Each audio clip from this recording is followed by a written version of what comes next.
এই ভিডিওতে আমরা মাধ্যমিক এবিটিএ টেস্ট পেপার থেকে জিওগ্রাফির 59 এবং 96 পেজের প্রশ্নগুলোর ব্যাখ্যা সহ উত্তর আলোচনা করব। কোনটি নদীর বহন কার্যের প্রক্রিয়া নয়? উত্তর হবে অবঘর্ষ, কারণ অবঘর্ষ হলো ক্ষয়ের প্রক্রিয়া, বাকিগুলো সব বহন কার্যের প্রক্রিয়া।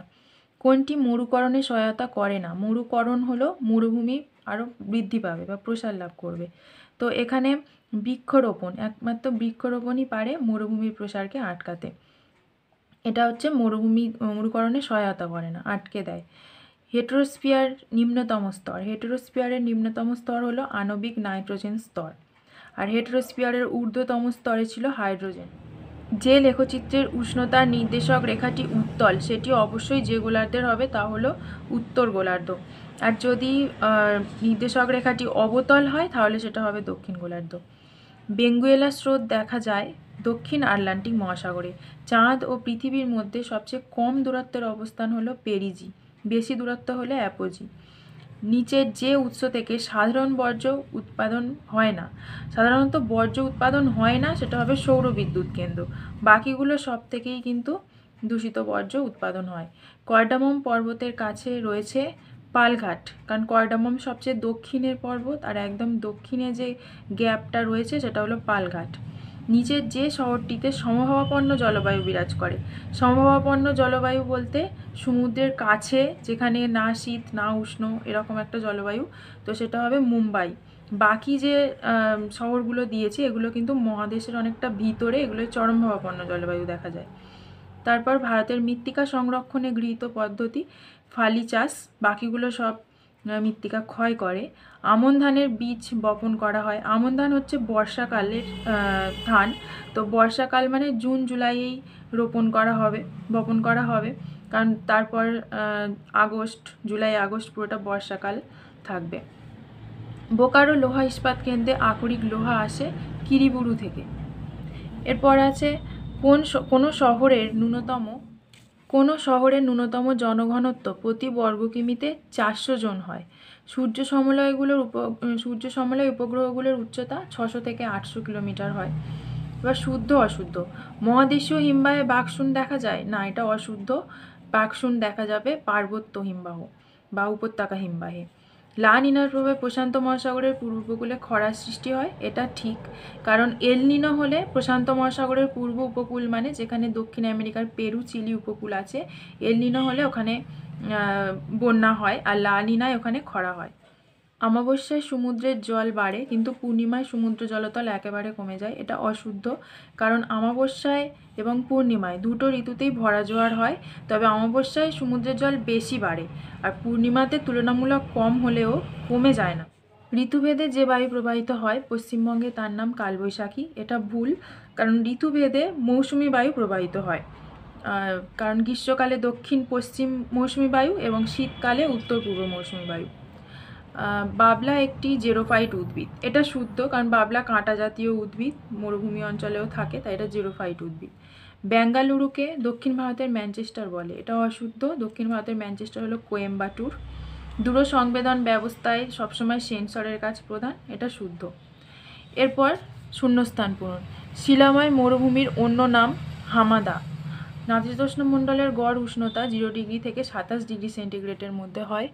উষ্ণ কুরোশীয় স্রোতের প্রভাবে শীতকালে জাপান উপকূল উষ্ণ থাকে, জাপানের পাশ থেকে যে উষ্ণ স্রোত যায় তার নাম কুরোশীয়। রেডিয়াম এক ধরনের তেজস্ক্রিয় বর্জ্য। বিন্ধ্য এবং সাতপুরা পর্বতের মাঝে নর্মদা নদীর উপত্যকা রয়েছে।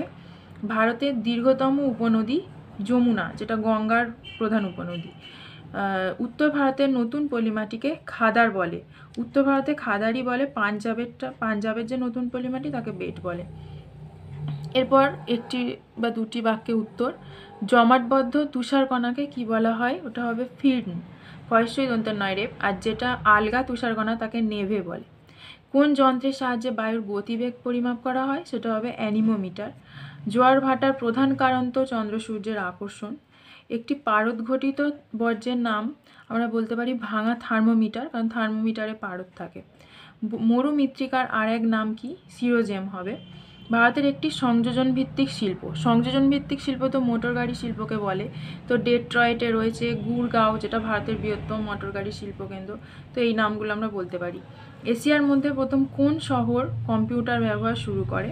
এটা হবে চীন। ভূ সমলয় উপগ্রহের কক্ষপথকে কি বলে? উত্তর হবে জিও স্টেশনারি কক্ষপথ। এরপর দেখো স্তম্ভ মেলানো। প্লাবনভূমি হবে স্বাভাবিক বাঁধ, কারণ প্লাবনভূমির পাশে স্বাভাবিক বাঁধ থাকে। বারাণসীতে রেল ইঞ্জিন কারখানা রয়েছে। পারাদ্বীপ বন্দর রয়েছে উড়িষ্যার, এটা গভীরতম বন্দর। কারেওয়া মাটি দেখা যায় জম্মু কাশ্মীরে।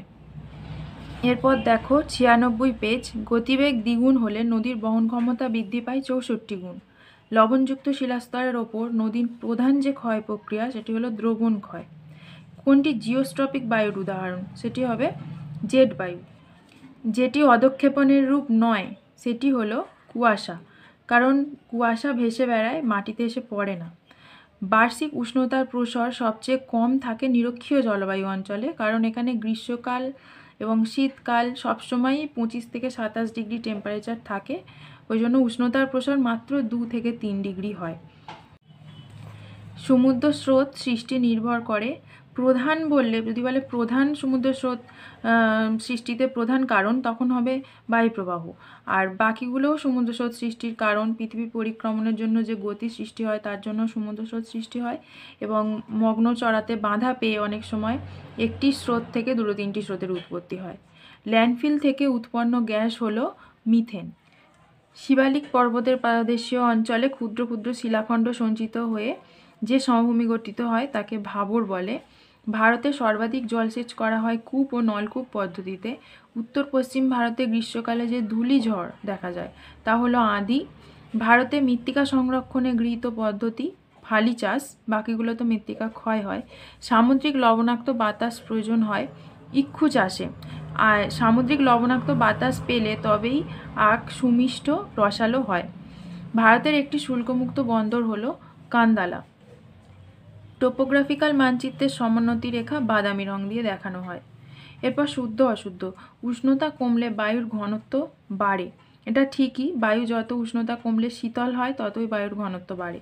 ওজোন স্তরকে প্রাকৃতিক সৌরপর্দা বলে, এটা শুদ্ধ। মিস্টাল একটি উষ্ণ স্থানীয় বায়ু। উষ্ণ নয়, মিস্টাল হলো শীতল স্থানীয় বায়ু, তাহলে এটা অশুদ্ধ। নিরক্ষীয় অঞ্চলে সমুদ্র জলের লবণতা সর্বাধিক, এটাও অশুদ্ধ, কারণ নিরক্ষীয় অঞ্চলে যেহেতু প্রতিদিন বৃষ্টিপাত হয় এবং অনেক নদী এসে মিশেছে, তাই নিরক্ষীয় জলের উষ্ণতা লবণতা বেশি হয় না, লবণতা অনেকটাই কম থাকে। সেই তুলনায় ক্রান্তীয় অঞ্চলে লবণতা সর্বাধিক হয়। বর্জ্য পৃথকীকরণ বর্জ্য ব্যবস্থাপনার একটি বিশেষ ধাপ, এটা শুদ্ধ, কারণ প্রথম ধাপই হলো বর্জ্য ব্যবস্থাপনার যে প্রথম ধাপ তা হলো বর্জ্য পৃথকীকরণ। মরু অঞ্চলের মাটির নাম পর্জল, এটা অশুদ্ধ, কারণ মরু অঞ্চলের মাটি হলো সিরোজেম।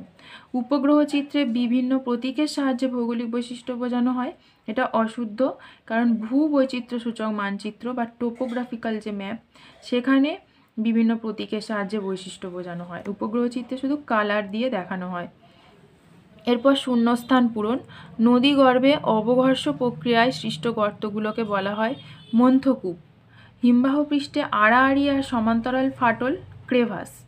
ভারতের শীতল মরুভূমি লাদাখ, কারণ থর হলো উষ্ণ মরুভূমি। জলীয় বাষ্প ঘনীভূত হওয়ার সময় লিন তাপ ত্যাগ করে, লিন তাপ। ভারত ও চীন সীমারেখা ম্যাকমোহন নামে পরিচিত। বল উইভিল পোকার আক্রমণে কার্পাস চাষ ক্ষতিগ্রস্ত হয়। উত্তর ভারতের ম্যানচেস্টার বলা হয় কানপুর শহরকে। এরপর একটি বা দুটি শব্দে উত্তর। সাহারায় বালুকাময় মরুভূমি আর্গ, আর শিলাময় মরুভূমি হয় হামাদা। বায়ুমণ্ডলের কোন স্তরে জেট বিমান যাতায়াত করে? সেটা হবে স্ট্র্যাটোস্ফিয়ার। একটি গ্রিনহাউস গ্যাস তো CO2 প্রধান গ্রিনহাউস গ্যাস। বায়ুচাপ মাপার একক হলো মিলিবার। মরা জোয়ার বা মরা কোটাল হয় অষ্টমী তিথিতে। ভারতের কোন মৃত্তিকা কার্পাস চাষের পক্ষে আদর্শ? সেটা হবে রেগুর মৃত্তিকা। ভারতের দীর্ঘতম জাতীয় সড়ক NH-44। উপগ্রহ চিত্র কোন রূপে প্রকাশ করা হয়? এটা হবে ছদ্ম রঙে বা FCC ফলস কালার কম্পোজিটে প্রকাশ করা হয়। এরপর স্তম্ভ মেলানো। হিমালয়ে যে খরস্রোতা নদী তা অলকানন্দা হচ্ছে হিমালয়ের খরস্রোতা নদী। কফি গবেষণা কেন্দ্র রয়েছে চিকমাগালুরে। ইসরো হলো মহাকাশ গবেষণা কেন্দ্র, আর ভারতের উত্তর পূর্ব ভারতের প্রবেশদ্বার হলো শিলিগুড়ি।